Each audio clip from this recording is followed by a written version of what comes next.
So welcome to the Digital Economist from the World Economic Forum here in Davos, Switzerland.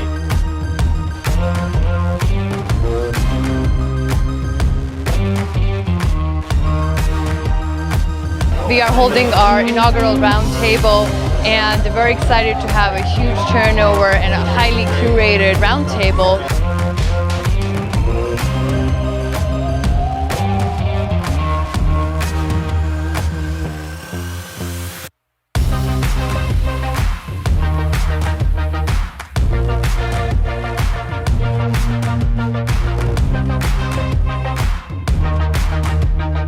The Digital Economist is an impact platform focused on thought leadership and bringing investable opportunities in alignment with the Sustainable Development Goals to the fore. So we're very excited to welcome folks on January 23rd this evening, and looking forward to great partnership and a lot of value we create for the community along the way. So welcome.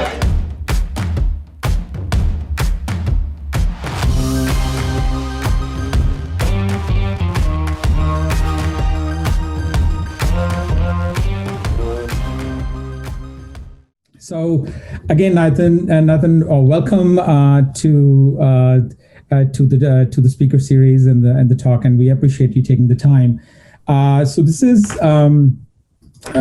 everyone attending. Welcome to the Digital Economist speaker series. The Digital Economist, just to give you a background, is an organization that generates actionable insights and builds products and services for a human-centered digital economy. The Digital Economist has launched the speaker series to drive the radical collaboration between global action leaders on the most urgent topics and challenges that we face today. And those are climate, health, society, and economics. Today we welcome Nathan Kaiser. Nathan works on the intersection of law, tech, and policy. Nathan joined, just to give you a little bit of background, Nathan joined Six Digital Exchange, which is SDX, in October 2020 as General Counsel. He's a lawyer by conviction, specializing in digital economy from fintech to artificial intelligence, with most of his practice in Asia between Shanghai, Hong Kong, Beijing, and Taipei. Prior to spending 2 decades in Asia, he worked in Zurich, Lausanne, and Paris, gaining his experience at UBS and Swiss Re. He was founding partner of the Eiger and junior partner of Wenger and Wiley. He was an advisor and angel investor to various startups worldwide with a focus on technology that promise to make the world just better. And just to add, Nathan's work and at the Cardano Foundation has recently also been featured in the Blockchain Success Story book. Again, Nathan, welcome to the speaker series. It's so great to have you here. Arvinder, thanks a lot, and thank you very much both to you and to Navroop for having me. So let's start with the first question. You have a lot of people pick their careers in one particular domain, and you work in this amazing intersection, of law and technology and policy. So walk us through your journey and how you chose this intersection. Right. Well, I think I always start my story with when I was a kid, because I was pretty much in tech in early days. And when I was, I think, about 12 years old, a couple of friends of mine in school, we started to hack these pay TV boxes, these setup boxes, which were really expensive. And there were some building plans were circulating, and that you could actually buy by mail to circumvent these boxes and build them themselves. And so we did that, and that's kind of already, as I like to say, at the intersection of tech and law, because that was very tech and it was obviously against the law. And so that was my first meeting of these two areas. And later, when I grew up, I was sort of thinking, should I become an engineer and a lawyer? And the lawyer conviction won, as you say, lawyer by conviction. And so I went into law, but the tech just wouldn't leave me alone. No, I was just too interested in things from genes or genetics to obviously computers.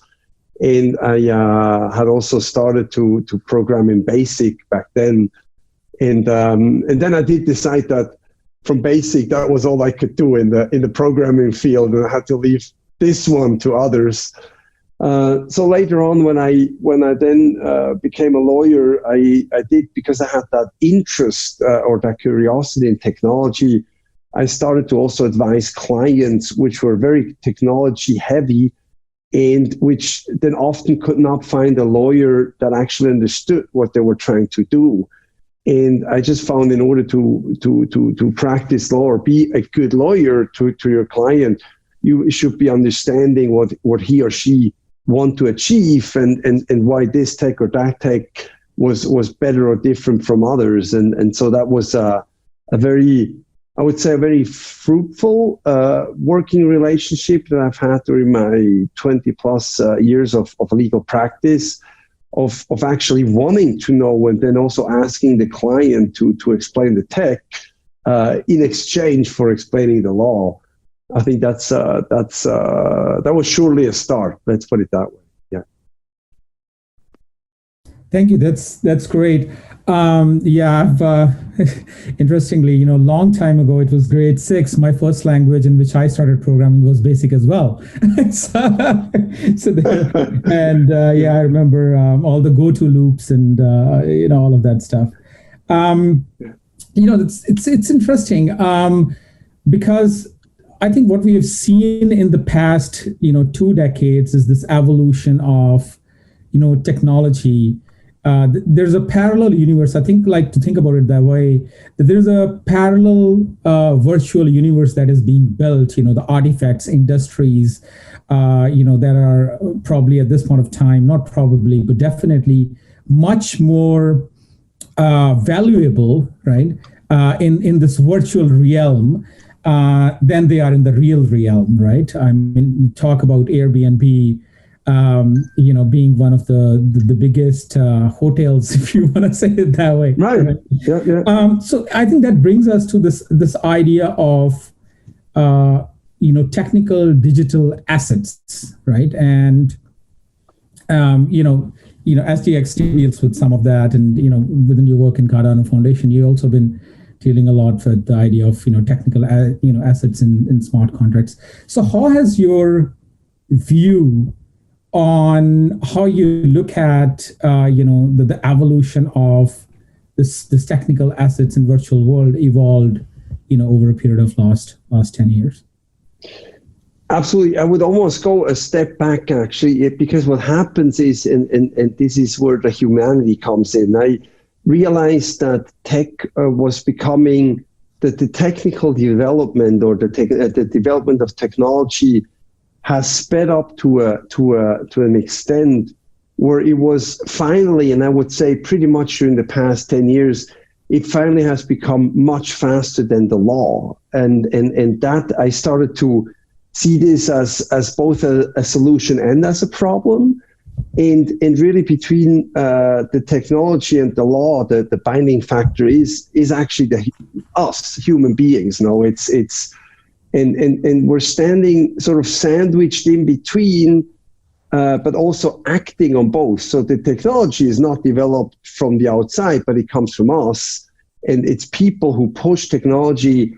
And the law equally is not thrown upon us, but it's also developed by us, the people. Whether it's now a more or less democratic state or not, it still comes from the people. And so you started to see where the technology was becoming faster than the law. And although you've said that legal developments were always a step behind technology, that might be the case even back in with the car industries, or when cars came up, taking off from carriages, you already had that. But it was still a sort of like step-by-step process where the law could actually, with one step behind, it would still catch up.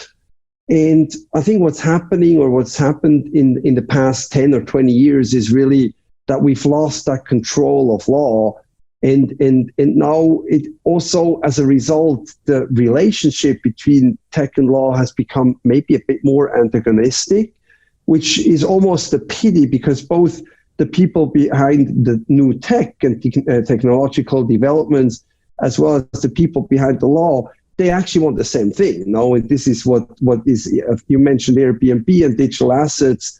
And so it's a similar problem where everybody wants the best for everyone else, and then there's different views. It's just that one part of this equation is now able to go much faster than the other part, and so that has quite unfortunately led to a bit of that sort of tear and disputes that we've been seeing.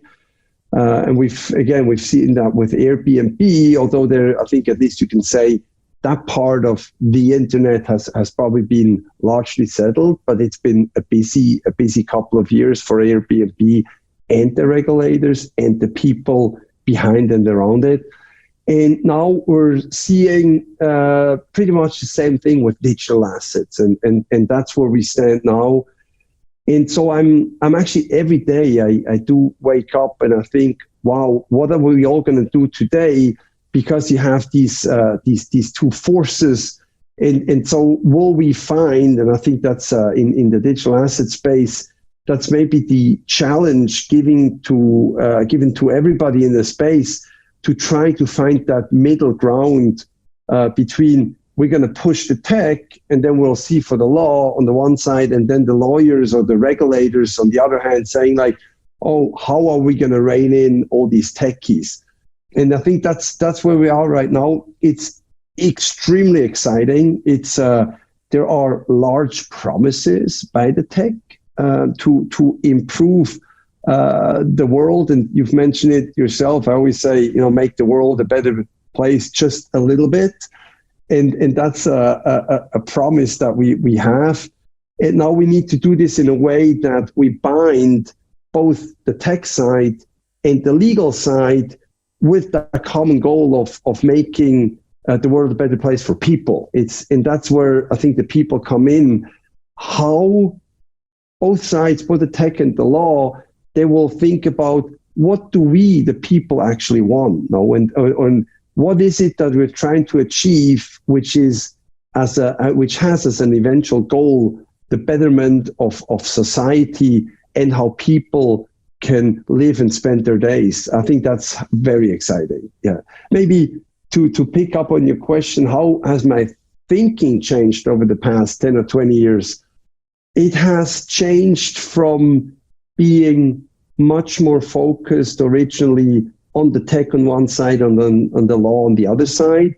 And today I'm actually focusing on people. I realize that we need that human element, and that's really the binding glue or the unifying element that we need to focus on, and then bring in tech and law on the side. Thank you. I think that's very interesting insight. I think what is also changing the dynamic of this technological innovation and for the law to catch up is the global aspect of technological evolution. It's much more global, and the laws typically are much more local. And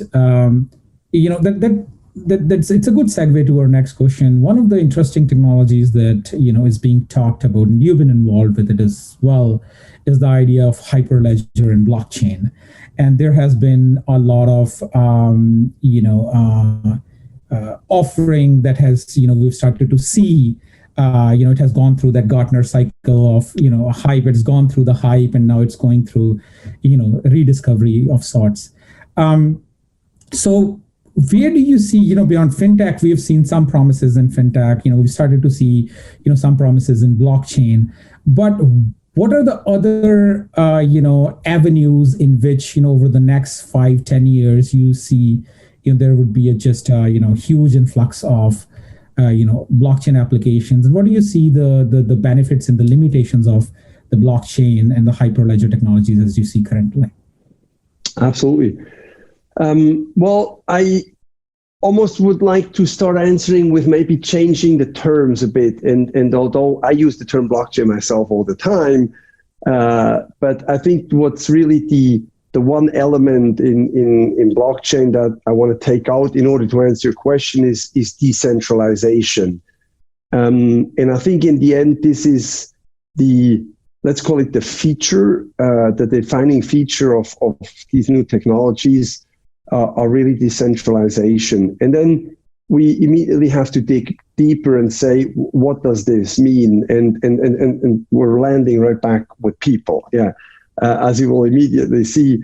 So decentralization really means that for a capability X or a function X or a business activity Y, we no longer are depending on specific entities or people, but that promise of decentralization is indeed that it will work on its own without being dependent on a set of people, on one person or a set of persons, and that's the feature. Now, where do we see, or where do I see applications of this in the future? And you've mentioned obviously there's really roughly three parts, and there's different ways and taxonomies to split that up.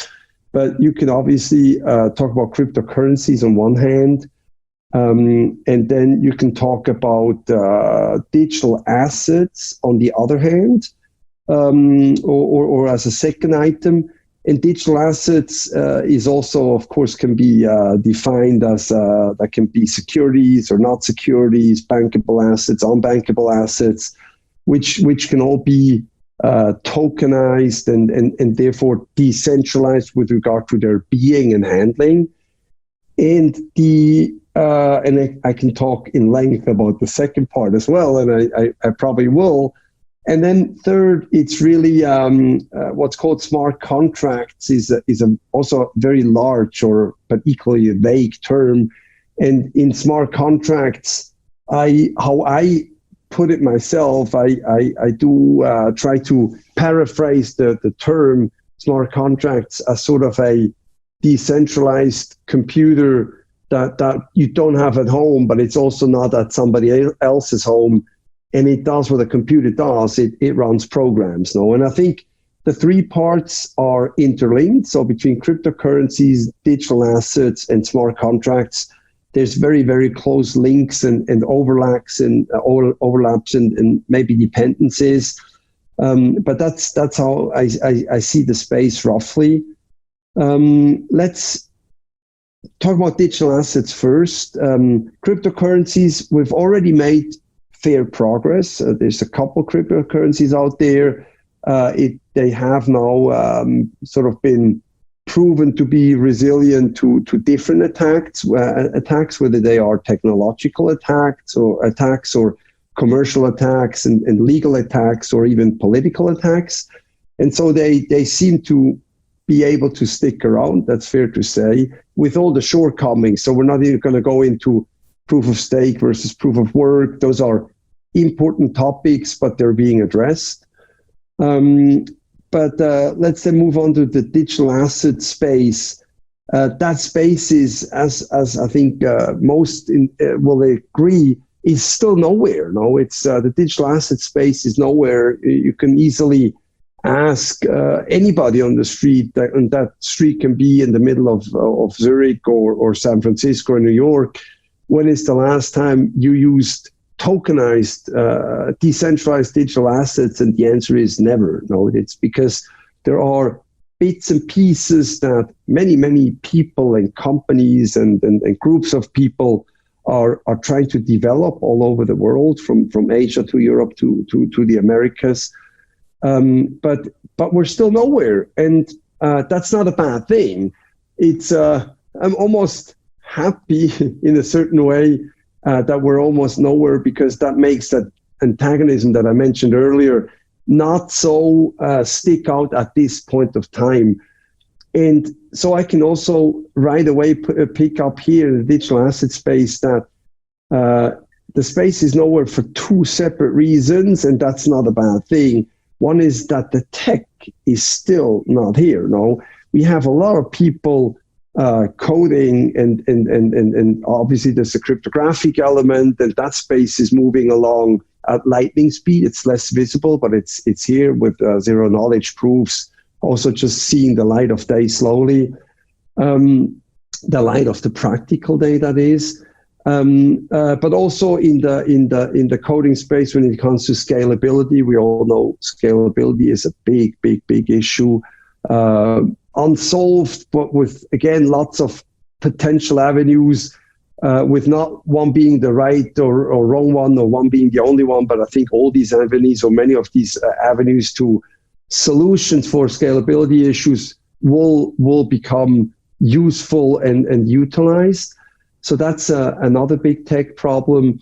And then a large part of the let's say challenges in tech are just software also needs time. No, it's not just hardware that's hard. No, software is also hard, and that's something we see. So this is the one side. The other side is the law, and here the law, that part is sometimes almost more visible because it's more accessible in magazines and newspapers.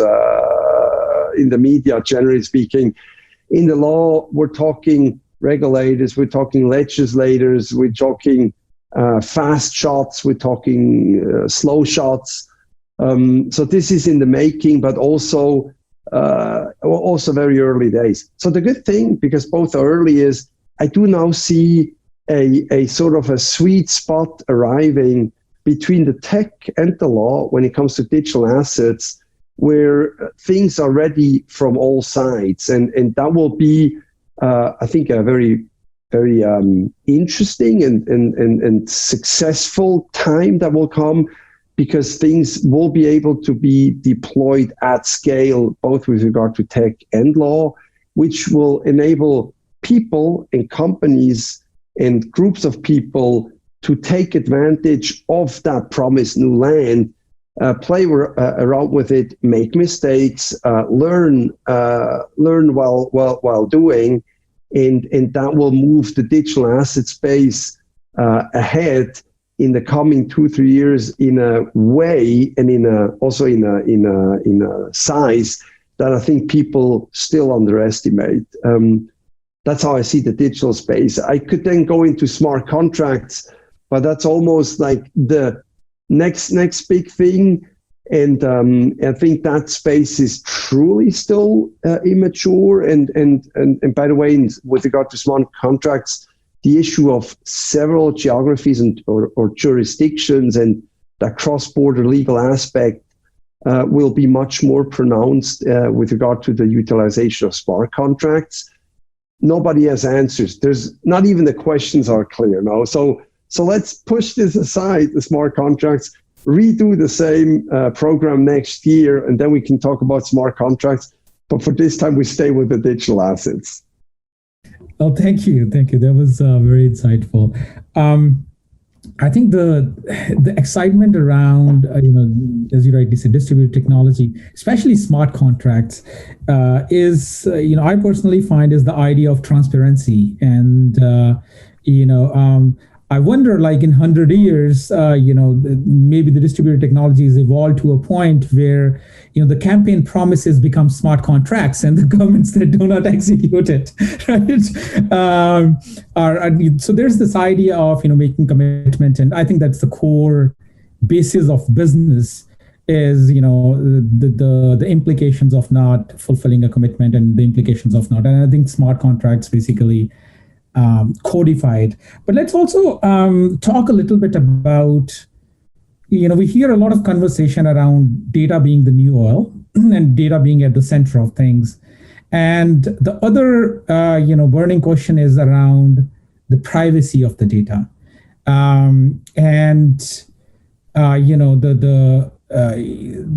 are ideas, there are different ideas out there, around extraction of the data and having, some extracted vectors. But how do you, even the law is, when I read through, for example, GDPR, I think most of the models that exist within GDPR don't take into account the challenges and the questions that are posed by technologies such as distributed hyperledgers, right? It is very traditional. So how do you see, what are the challenges and opportunities, again, as you look at the concepts of data and privacy within the space of distributed technologies or distributed hyperledgers?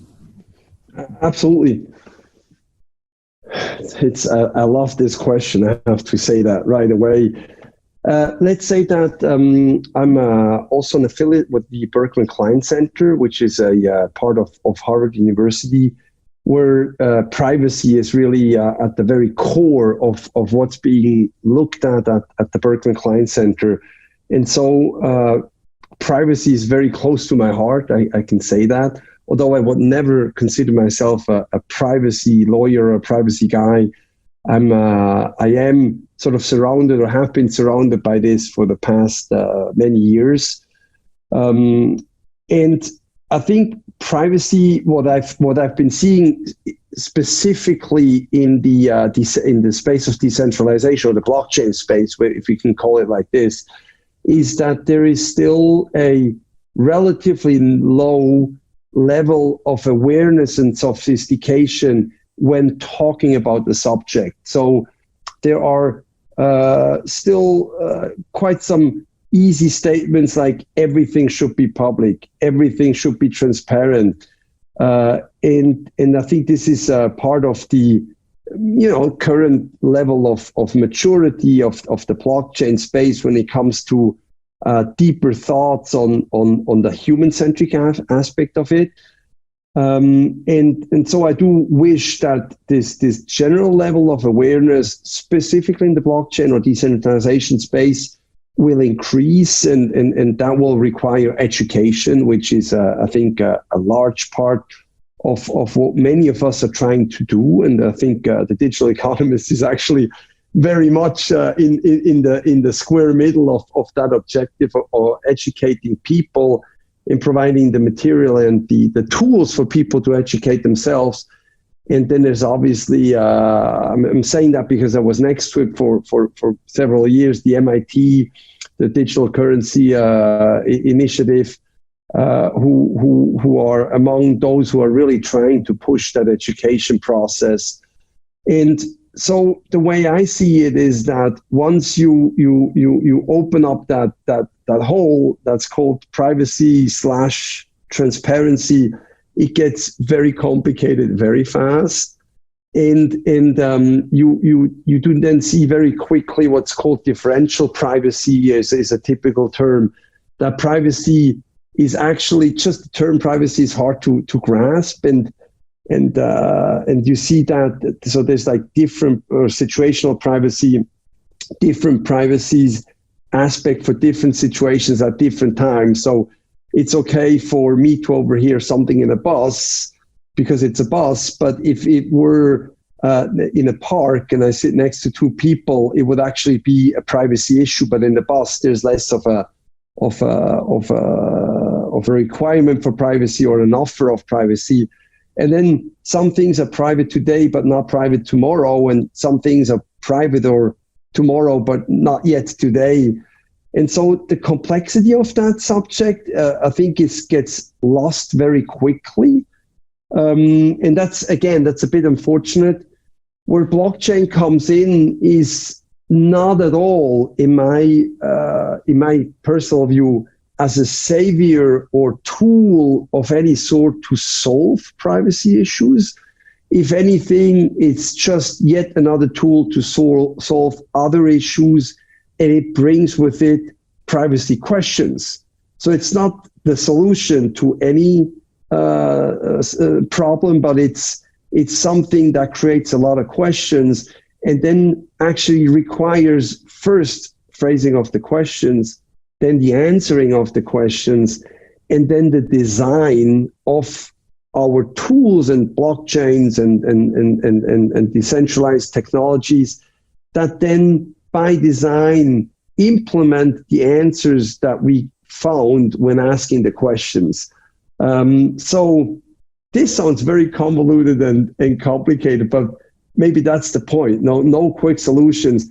I can also point out, and that is probably a Google search away for everybody, that when you look at people and projects that say everything should be transparent, that these people and projects are usually the least transparent of anyone.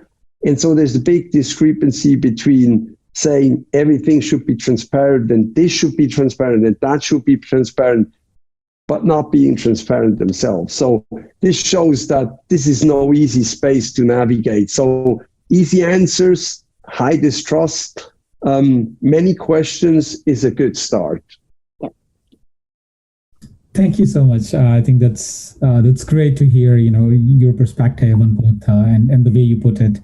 That don't see distributed technologies as a sort of panacea or a solution for any of these problems, and they actually they bring their own problems along with them, and there is, I think, part of the evolution of distributed technologies is addressing them, because without addressing this important component, I think it'll be hard to gain traction. Let's do this, and we'll leave some time in the end. I want to talk a little bit more about your work with Cardano Foundation, but we have some questions that were sent to us before by some of the participants who mailed these questions before. So Chidi, he's one of our entrepreneur in training, from Africa, and he asked, according to your LinkedIn bio, you're an angel investor and a startup mentor. Have you invested in any African startups? If yes, what was the key elements you were looking for before investing? And if no, do you have any plans to? African startups, it's a very, very good question.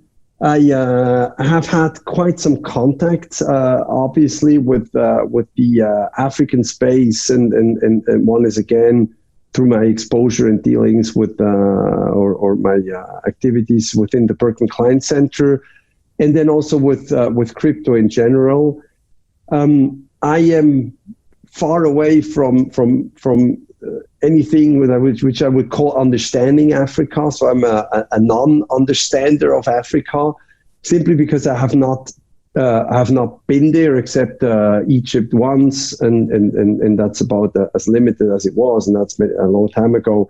And my exposure with Africa did not unfortunately let me grasp the issues at hand. The only thing I understand, or I pretend to understand, is that Africa is a very, very, very, very, very large place, which has a lot of different cultures and economies, and is quite heterogeneous, just as is maybe Europe, or if you call it the Americas, or even Asia. So one thing I have seen is that in Africa, you need to very quickly make that jump into specific countries, which have then their specific set of circumstances. And that's probably at where I had to stop because of other engagements.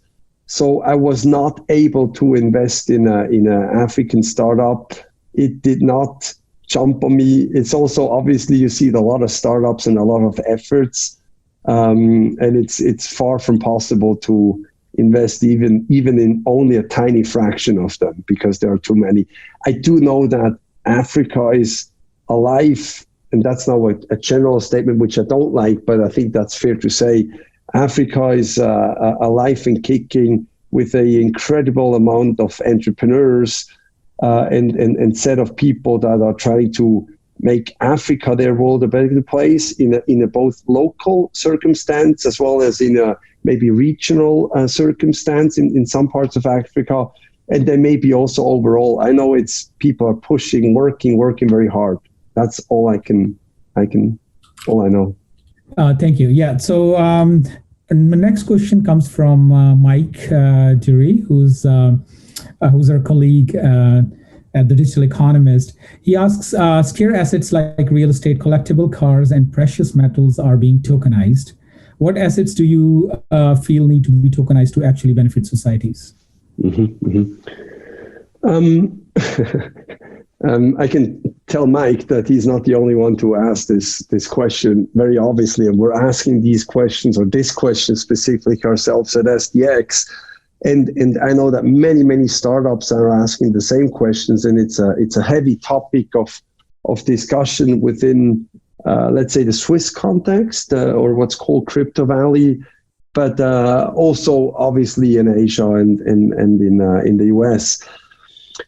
I think you have to take really 3 steps back and not focus on the assets, but go back to the humans at hand and ask that typical first question: what are you trying to achieve? And so we have to ask that one first. What are we trying to achieve? And maybe one first simple answer is we're trying to achieve more liquidity and higher speed and lower friction for allocation of resources, and resources now understood as financing. So I think this is the first answer. We're trying to lower friction, increase liquidity, and not liquidity for allocation of resources. And then the next question would come, picking up on Mike's question: which asset class or which type of assets would profit more from that lower friction and that quicker turnover and fluidity or liquidity with regard to financing? And I think we're talking real estate is surely one thing. And then I'm going to drill down that rabbit hole quick here, if you allow. So in real estate, you have the initial problem, or the initial fact is, real estate is always, I'm making this very simple. This is sort of for dummies in that sense, but I think it's a useful thought process. Real estate is always big. It's always a big piece. Hence, it's a big something that needs to be financed or has been financed or needs to be refinanced and so on. So the next issue at hand is we need to break down that big chunk of one thingy into small chunks, and that has obviously been done, or is being done already with classic instruments, financial instruments, which do find their limits. And by the way, if you start to slice and dice, we have seen in was that 2008, that you can actually overdo it easily when slicing and dicing things and repackaging it.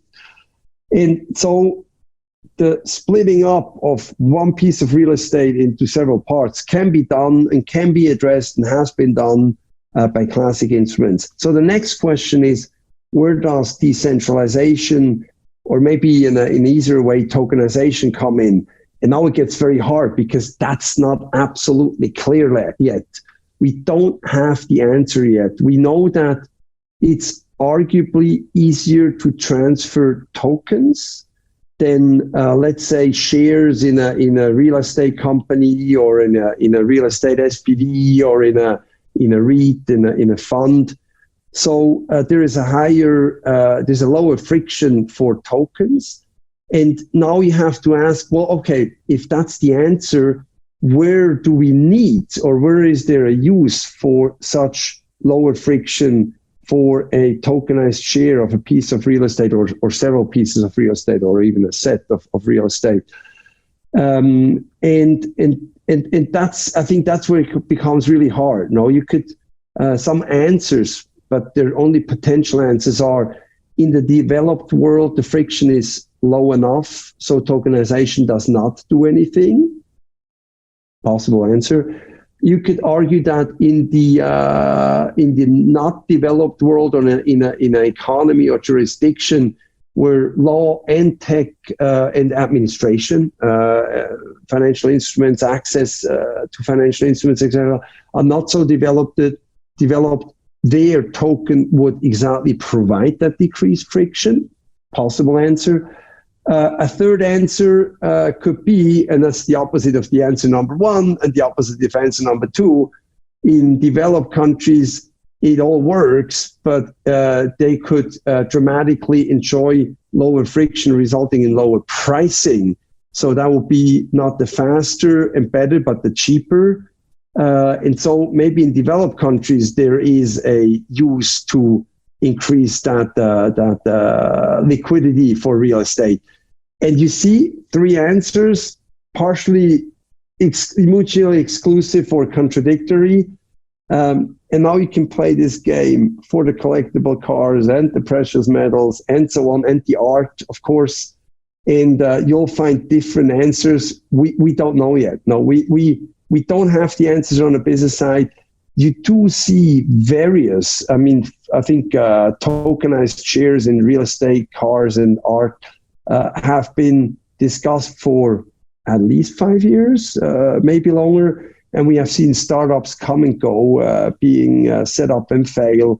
And that really truly sweet spot of addressing a problem that solves someone, so the human again, someone's problem has not yet been grasped or identified. So my apologies, Mike, no easy answer. Absolutely. I think this is also the symbols of an evolving space, right? Where you don't have all the answers figured out. But, just like being on the frontier, there is also, that's also the space where actually there's a lot of room for innovation, right? So that's a good segue to our next question, which is from Ranjani Sridharan. And Ranjani is one of our EIT. She works in fintech space. And I have two questions from her. The first one is, most investors in social impact space are very apprehensive about investing in blockchain or crypto, and will say so upfront. What suggestions do you have for startups working to innovate and build products in this space? And that's the first question. And second one, she asked, where do you go to find resources for understanding DeFi innovation and around banking and financial resources? Absolutely. At SDX, and of which I'm the General Counsel, we have decided that the way to go to get this really moving now for real is to absolutely play ball and insert ourselves into the classic financial, let's call it infrastructure or the financial markets, and to become part of it by being officially part of it. So I think, and that's my personal conviction, in order to take off both as an innovator or as a startup or an innovator within a startup, it is helpful to not fight the windmills, but actually become a responsible part of society, and then push that space from within. And I think this is how we do it at SDX. There is still so much to grow, and there's so much mutual learning to be done between regulators, between companies, between lawyers, private industries, small. The ecosystem is very diverse and diverse and interesting. It also includes the coders, the developers, incumbents on the financial financial sector, but so that it doesn't get boring just because you play ball. It's rather the opposite. We wake up, I think if I can speak for my colleagues, we wake up every day being excited at all the road that remains to be taken, even while staying within the current regulatory structure. It gives a wide playing field for many, many of our partners and friends and even maybe competitors. So my suggestion or recommendation is don't fight the windmills. See what's being possible or what's possible on both a technical as well as in a regulatory perspective, and then push within that space, because it's not that small. It's a very, very large space. And then you can really develop your ambition and that drive that you have as an innovator at full speed, and keep pushing every day, but also making headspace and making progress every day. Yeah. To the second part, where to educate yourself. I get that question a lot. This is hard work. No, information is something that you need to go get. It's not being pushed to you. And so you need to have that mix.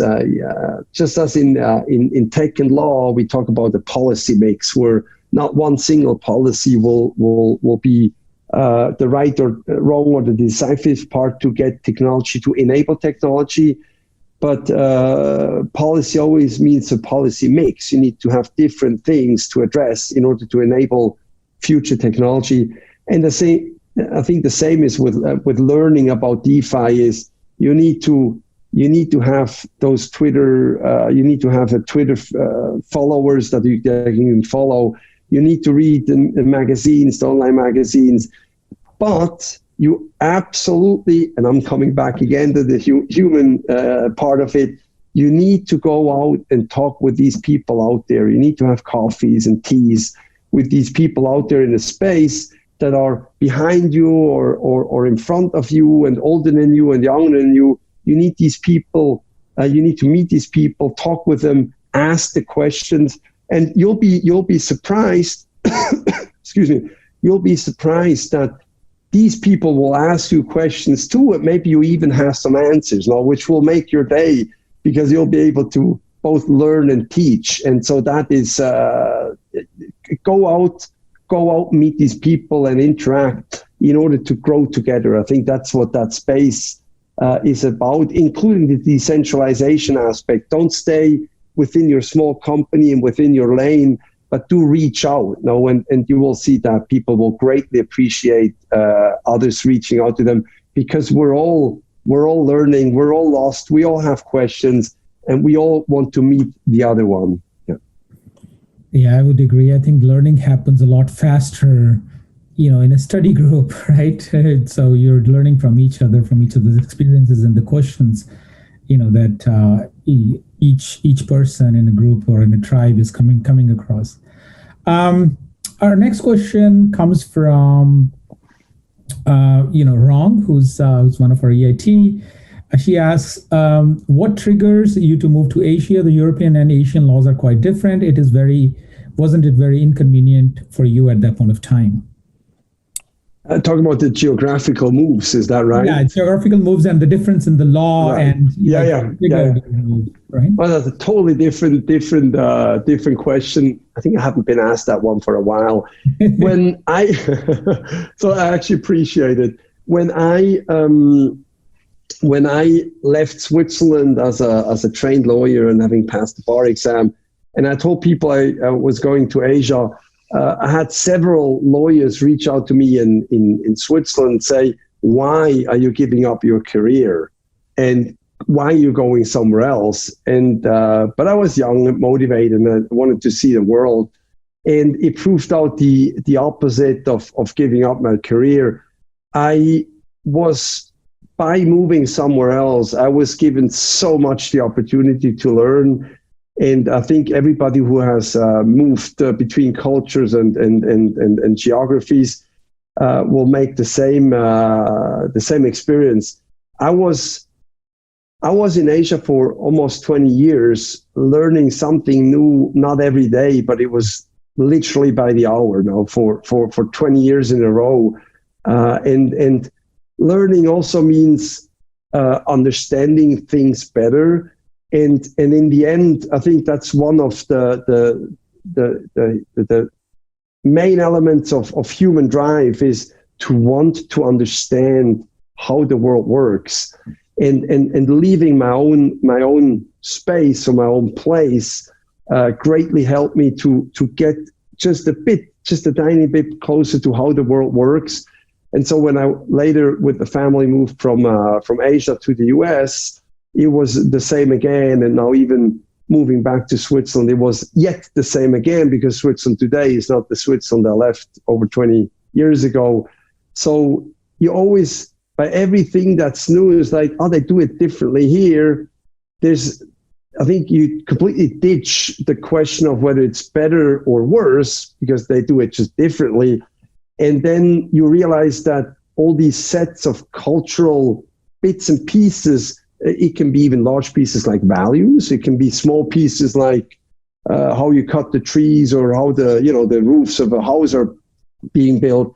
You realize that there's different ways of addressing similar issues, and they all work in a given set. And so you ditch the better or worse, and you just see like, wow, it's amazing how people come up with different solutions to the same problem, and it all works. And then you learn from each other, and then you change this a little bit, and yeah. So it was never a slowdown or a break. It was always nourishing that drive in the morning to say, okay, what's going on in the world? Yeah. Yeah, I think that's a great answer.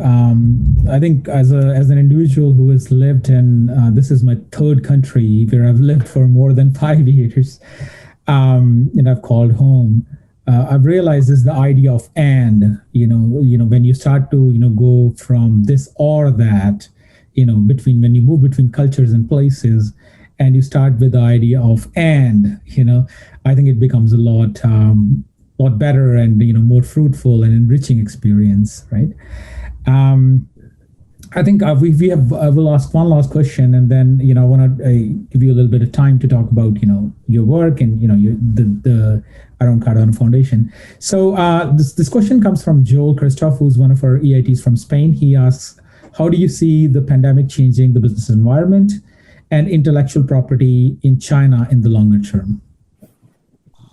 I think it's two quite separate questions, if I'm correct.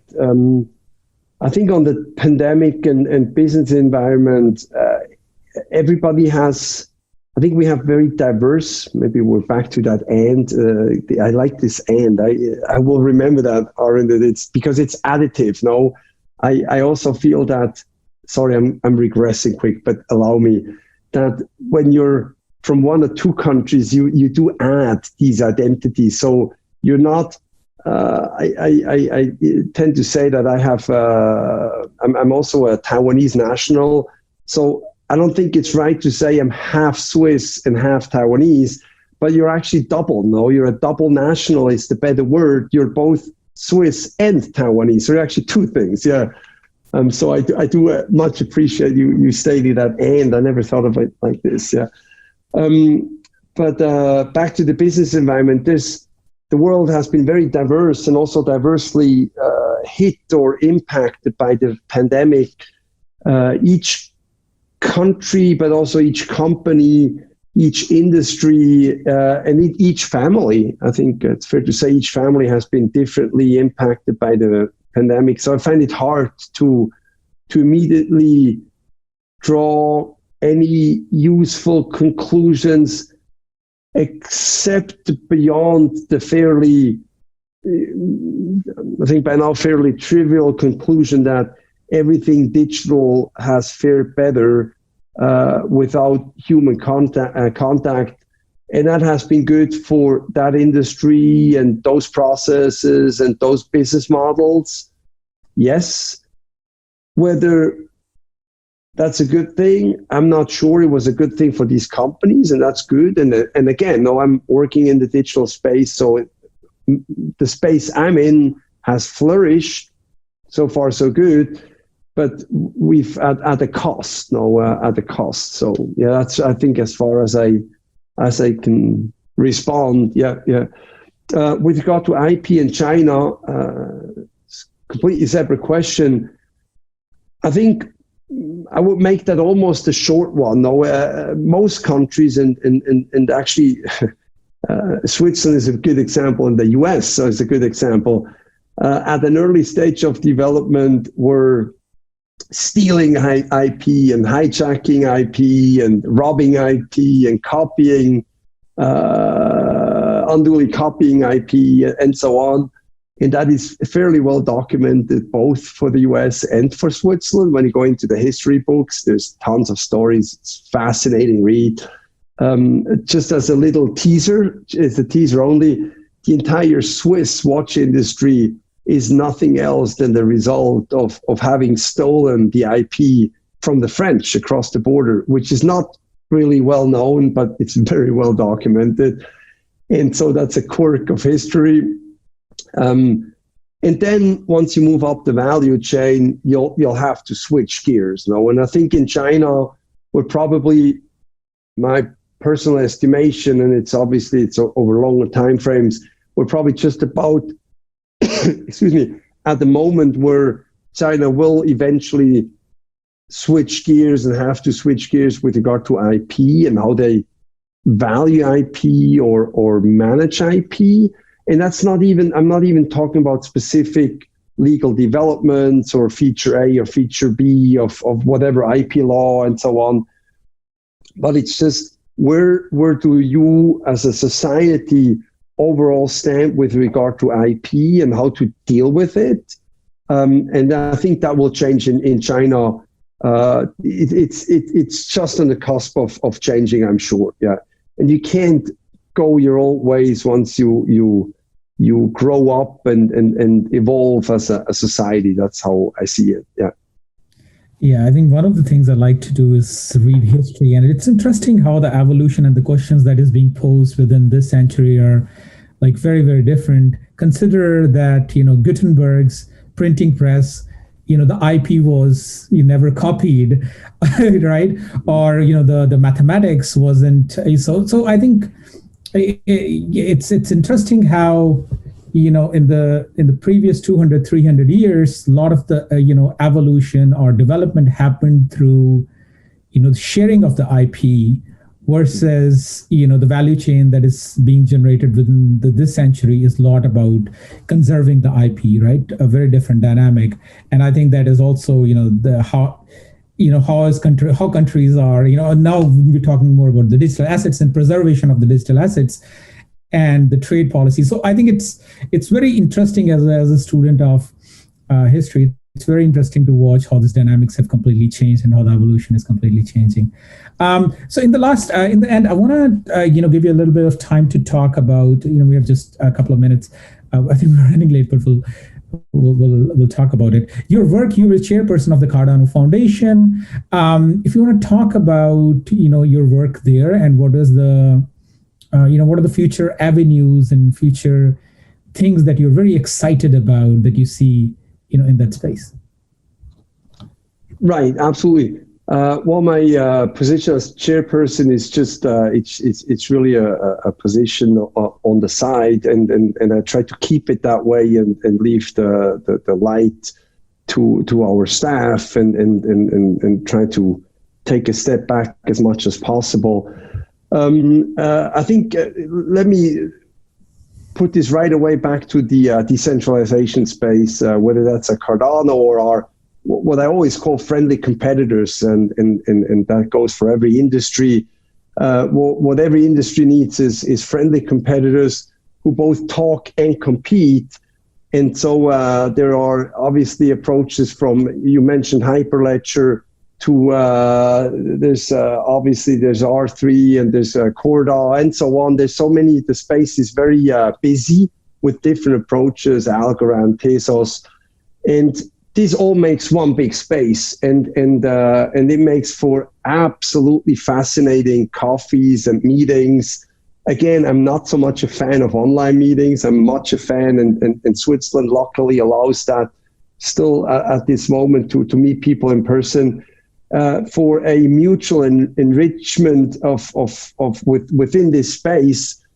And where I see this going is clearly forward. I don't see a stopping of what I call decentralization.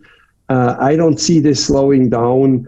I rather see, again, sometimes it scares me. I rather see an increase in speed of the tech. And of the cryptography behind it. And there's obviously also economic models and business models around it. And I see that speed picking up every day. And so the way I see is that the way I see the space is that we all should be preparing for a world that in the mid or long term will actually at least partially run a little bit like what we would call a science fiction movie today. And this is not visible to the everyday person, but the effects will be. And so I think let's all open our eyes and keep our eyes open. Let's educate ourselves and let's educate others, not to the effect of being let's say, a missionary for the cause, and I think that's something that some people do. But just of being able to also raise these questions. Now, sometimes you can be in a group of people who are not familiar with the space, but you can ask questions, and by them answering questions, they actually learn. Or sometimes you actually learn by answering questions. And we should all be doing this, because the degree of available tech business models, companies, financial instruments, digital assets that runs in a decentralized manner, this thing is coming. Yeah, it will increase. Yeah.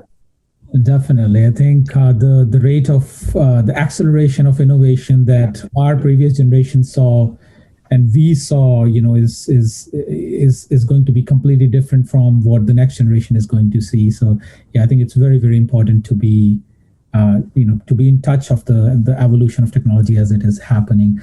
Thank you so much, Nathan. It was a pleasure, talking to you, learning, all the great things that you do, and learning your thoughts on, the distributed tech and law. So I appreciate you taking the time.